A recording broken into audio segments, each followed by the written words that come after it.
নমস্কার, আমি আবার একটা ভিডিও নিয়ে চলে এসেছি আপনাদের কাছে। তো প্রথমেই বলুন কে কেমন আছেন, আশা করছি ভালো। আর কি বলবো, একটু গরমটা কমেছে এখন, আবার দুদিন দেখছি প্রচণ্ড গরম পড়ে গেছে। যাই হোক, একটু সবাই সাবধানে থাকবেন। তো আমি যে বিষয় নিয়ে আজকে বলতে এসেছি, কালকে আমি একটু বলেছিলাম ভিডিওতে, আপনারা সবাই জানেন যে এই যে কম বয়সী মেয়েদের দেখবেন খুব তাড়াতাড়ির মধ্যে তারা বিয়ে করে নিচ্ছে, ডিসিশন নিয়ে নিচ্ছে বিয়ে করবো, মানে প্রেম মানেই বিয়ে, পড়াশুনো লাটে উঠে প্রেম মানেই বিয়ে। তো এক্ষেত্রে কিন্তু কিছুটা গার্জেনদেরও আমি বলবো দোষ আছে, কারণ এক এক গার্জেন যদি, প্রত্যেকটা গার্জেন যদি এইভাবে মেনে নেয় যে কিছুদিন হয়তো দেখা গেল প্রথমে যখন তারা বেরিয়ে গিয়ে বিয়ে করলো, খুব মানে একদম না আমরা মানবো না, এরকম আবার কিছুদিন পরে দেখা যাচ্ছে যে মুরগি কেটে বা মাংস চিকেন করে সেই জামাইকে খাওয়ানো হচ্ছে, তার মানে মেনে নিচ্ছে। তাহলে কি হচ্ছে, পরের যারা জেনারেশন, যারা ছেলেমেয়েরা আসছে বা তাদের পাড়াতে যারা আছে, তাদেরও সাহসটা বেড়ে যাচ্ছে যে ওর মা বাবা মেনে নিয়েছে মানে আমার মা বাবাও মেনে নেবে। এক্ষেত্রে কি হচ্ছে, মেয়েদের ভবিষ্যৎ, ফিউচার প্লাস লেখাপড়া একদম লাঠি উঠে যাচ্ছে।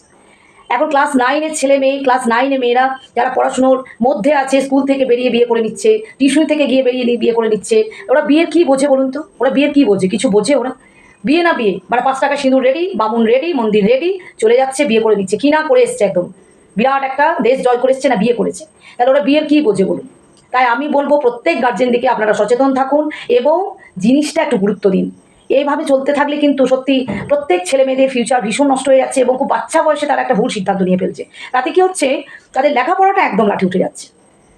বিয়ের পর লেখাপড়া হয় না, খুব কম সংখ্যক দেখা যায় যে তাদের লেখাপড়া হচ্ছে। বেশিরভাগই কি হয়, একটা হয়তো ওই 1-2 বছরের মধ্যে একটা বেবি হয়ে গেল, বাস তাদের লাইফ শেষ। ওই কম বয়সে মেয়েরা, ছোট ছোট বাচ্চা মেয়েরা মা হয়ে যাচ্ছে এবং তাতে কি হচ্ছে, তাদের লাইফটাও নষ্ট হয়ে যাচ্ছে। তো এইভাবে চলতে থাকলে সত্যিই তো তাদের লেখাপড়া এবং তাদের বয়সটাও মানতে হবে। ওই টুকটুকু বাচ্চা মেয়ে হয়তো খুব বেশি হলে 18 বছর বা 19 বছর, ওরা কী বিয়ের বোঝে বলুন তো? বিয়ের কী বোঝে? তো এইটার জন্যই আমি আজকে ভিডিওটা আপনাদের কাছে নিয়ে এসেছি।